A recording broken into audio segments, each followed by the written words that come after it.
Il y a une désintermédiation bancaire, vous l'avez dit, qui est en marche, qui ne va pas s'arrêter. Ça veut dire quoi, désintermédiation bancaire? Ça veut dire que les banques participent de moins en moins au financement de l'entreprise. C'est pas qu'elles ont arrêté, mais elles y participent moins, notamment pour des raisons réglementaires. Et donc les émetteurs, les entreprises se retrouvent face aux investisseurs ou face au marché. Il y a moins de teneurs de compte et plus d'investisseurs en direct, gérants ou investisseurs institutionnels. C'est assez perturbant. Pour vous donner une idée, sur la dette bancaire, le financement par la dette aux États-Unis, c'est 30% par la banque, le reste via le marché.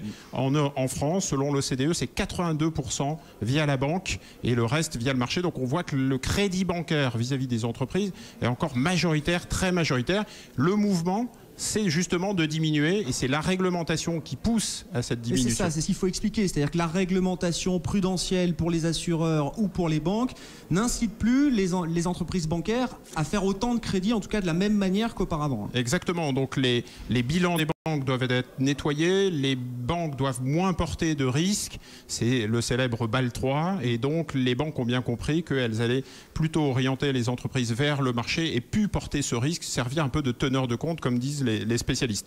Alors donc on se retrouve avec des investisseurs institutionnels, on parle de financement privé, d'émissions de dette, dette infra, dette IMO, dette d'entreprise. Des nouveaux produits là qui apparaissent. Il y a une forme d'ingénierie financière là qui est en train de se créer, qui se crée d'ailleurs depuis quelques temps. Et les particuliers, on parle de crowdfunding, donc les investisseurs particuliers se retrouvent aussi face à des entreprises. Alors ça peut être par la dette, ça peut être par l'equity, donc par les actions, mais ça donne un bouillonnement incroyable et on a souhaité aussi organiser ces rencontres parce que finalement les investisseurs du coup connaissent moins bien les entreprises ou redécouvrent leurs entreprises, les émetteurs redécouvrent leurs investisseurs puisqu'ils étaient intermédiaires, donc ils avaient pris le pli de rencontrer des analystes ou rencontrer des banques mais pas tellement rencontrer les investisseurs finaux et c'est ce qu'on souhaite faire avec vous BFM chez Morningstar. C'est-à-dire qu'il faut préciser, et on ne parle pas là des grandes entreprises du CAC 40 qui ont déjà accès depuis longtemps à ces marchés de capitaux, que ce soit d'ailleurs de se financer via les actions ou via la dette obligataire, mais là on parle vraiment des PME, des ETI, des grandes ETI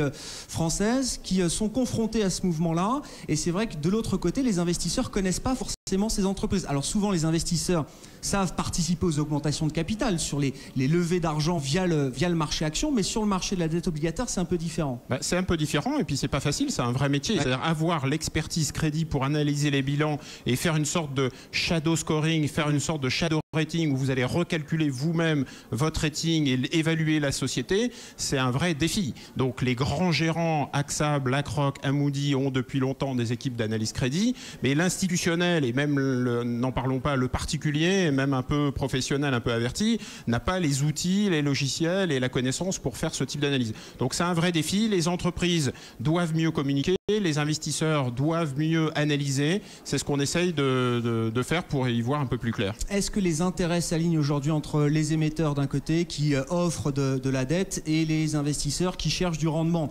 On le voit aujourd'hui, le rendement français la passe historiquement sous les 1%, on voit qu'il n'y a plus de rendement nulle part. Est-ce que justement ces nouveaux produits, ces nouvelles dettes d'entreprise là, des grandes ETI françaises, est-ce que c'est intéressant pour l'investisseur en termes de rendement? Est-ce que ça peut être justement une diversification intéressante? Alors c'est vrai que vous avez tout à fait raison de souligner qu'on est à une étape charnière. L'environnement est particulièrement difficile d'un point de vue conjoncturel. La crise n'est pas terminée. Et de l'autre, paradoxalement, les conditions de financement des entreprises n'ont jamais été aussi favorables. Et donc les entreprises que vous allez recevoir tout à l'heure, les très grandes comme Air Liquide, les plus petites comme Bonduelle, vous disent, écoutez, on nous incite à s'endetter parce que les coûts de financement sont vraiment extraordinairement faibles, 4 fois plus faibles qu'il y a encore quelques années. À côté de ça, c'est bien pour les entreprises, c'est bien pour celles qui souhaitent s'endetter et se développer, mais on l'a vu que les investissements n'avaient pas le vent en poupe. Il faut savoir quoi faire de son argent. Hein. Savoir quoi faire de son argent, il ne suffit pas de s'endetter, c'est comme les ménages. Et de l'autre côté, les investisseurs, eux, et les rentiers, j'allais dire, ou les investisseurs institutionnels, eux, sont un petit peu coincés parce que les rendements ne sont pas très folichons. Et donc, il faut servir un taux technique, le fonds en euros, souvenez-vous du célèbre fonds en euros pour les particuliers, il faut aller servir du 2,5 ou du 3%. Quand l'entreprise Air Liquide se finance ou Total à 1% ou même pas, impossible donc de servir du 3%. L'État en plus, en même temps, les conditions de financement, même pour les États, n'arrêtent pas de baisser. On est passé en dessous des 1% sur le 10 ans aujourd'hui sur l'État français. Donc État français, moins de 1%, Total Air Liquide, moins de 1%, Bonduelle, là encore très, très peu élevé. Il faut aller chercher du risque, il ne reste plus que des produits hybrides, des convertibles, pourquoi pas des actions. Mais là, on rentre dans des zones de risque.